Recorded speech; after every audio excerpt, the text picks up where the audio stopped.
everybody. So I'm here to tell you the truth about weeds.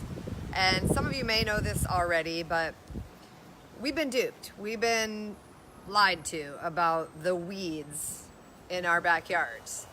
And if any of you grew up in the Midwest, or I grew up in Pennsylvania, dandelions were everywhere in our backyard, and we mowed them over with the lawnmower, sprayed them with pesticides along with the clover and all the other weeds that were in the yard. And so this is normal, and this is normal for most people to think that a dandelion is a weed, right? Well, a few years ago, I was at an event with David Wolf, which many of you know him as the raw food guy. He was talking about dandelion and how they're a superfood and how it's good for your liver and detoxifying and all these health benefits.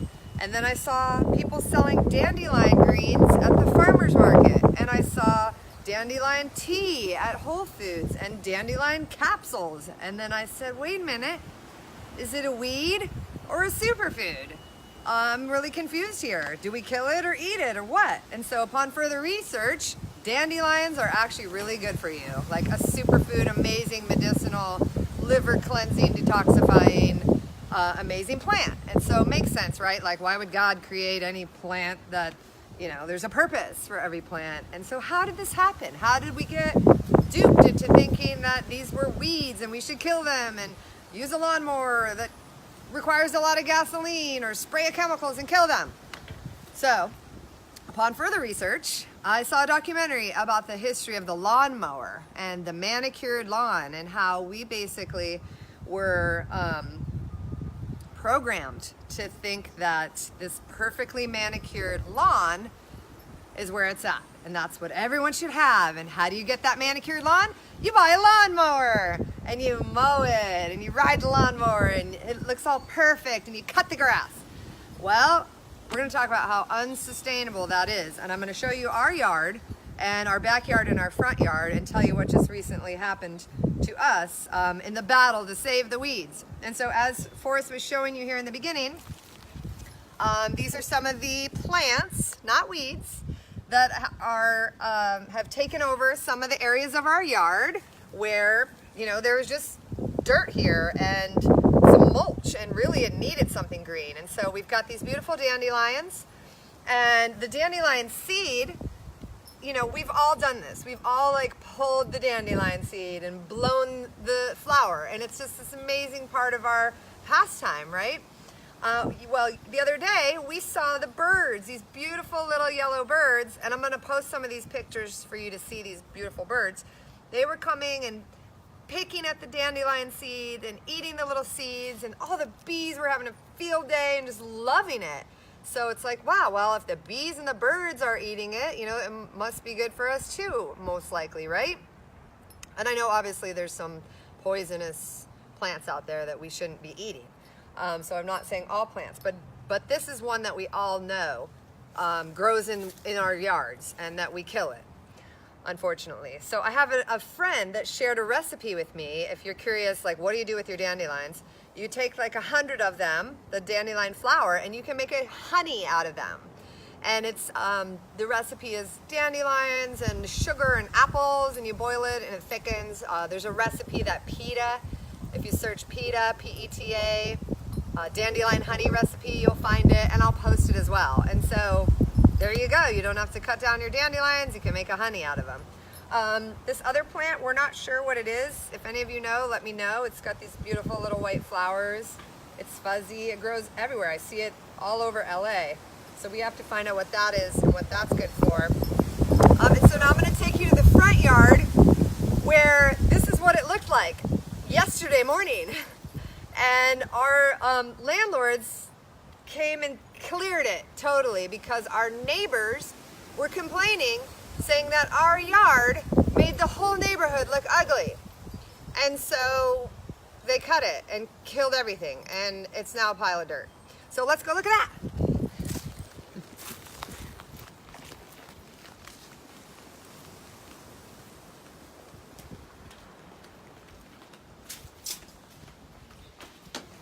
Follow me to the front yard.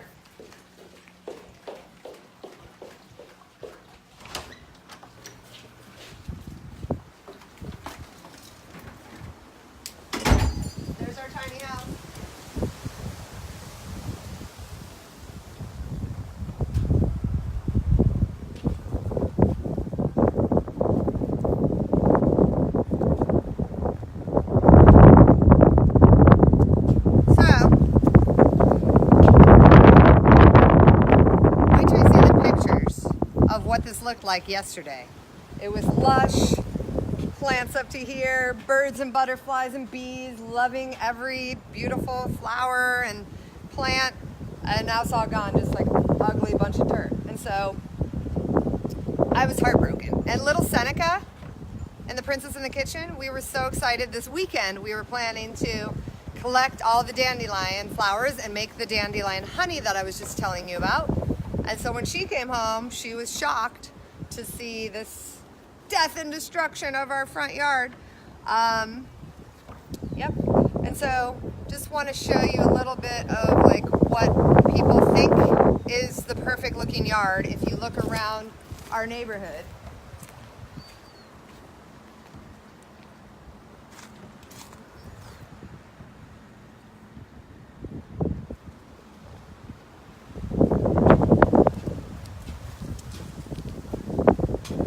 Yep, that's the manicured lawn, and let me tell you, it wastes a lot of water. And so when California went into the drought, the city created all these incentives for people to use less water, and even regulations around water use, like you're not supposed to be watering during certain hours or using your washing machine during certain hours and things like that. You're washing your car in the driveway. There are all these things that we should stop doing to conserve water. And so a lot of people tore out their yards and put in succulents, and you know, there's some succulents here. And there's a lot of kickbacks and incentives to pull your yard out and do fake grass, which is what we have in the backyard. It's horrible. It's like can scald your feet. So I wouldn't recommend that. I would say native plants would be the way to go. But there's incentives to not water your manicured lawn, and it's really tremendously wasteful.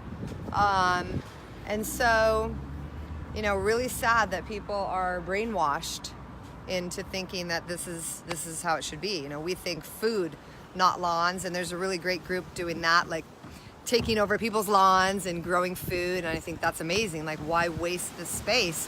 You know, and I see people's water running down the street and they're watering their grass. Like, for what? Grass doesn't want to be cut, and that's not how it's meant to be. You know, so if you have a yard,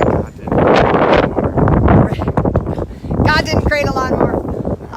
And the other thing is, like, you know, we watched Cowspiracy yesterday, and they talked about water conservation. Just a side note on water conservation, and the filmmaker was doing all these things to go green and taking short showers and watching his water waste and riding his bike and do all these made all these changes to affect climate change and reduce water, when the #1 contributor to climate change and water waste and destruction of the rainforest is animal agriculture, raising livestock. It destroys the Amazon, and it's crazy. So back to the lawn. If you look down the street here, there's one guy. See where the palm trees are? There's like one person in our neighborhood. Doink, doink, doink. He gets it. This guy down there, his yard is full of succulents and palm trees and native plants, and he's not cutting or watering. It's just, and it's beautiful, and it does kind of look like a jungle a little bit, but hey, jungle love. So, you know, compare these two things. Here's someone that is just letting nature do what it wants to do. You know, and I feel like we have this challenge, like, against nature. We're always trying to fight it and not just let it grow and do what it wants to do, you know. And who's to say that's a weed? Like, who came up with that bullshit? You know, so they're not weeds, none of them, and especially the dandelion. So this message is about the dandelions. Do some research, see how they can benefit you and your body, because they're everywhere. They're like God's gift to us, are these dandelions, and we just stomp them, mow them over, and kill them with pesticides. It's so ass backwards. So don't be fooled. There's no such thing as a weed, except maybe the weed you smoke, I guess. Don't kill your weeds. And then, especially if you have kids, don't spray pesticides in your yard, or pets, because they're going to tramp through those chemicals and pesticides and get it on them, and that's really bad too. So live and let live with your weeds in your yard. Okay, and so I think I covered everything. So you'll see more. Look for the videos of what this looked like before it was massacred.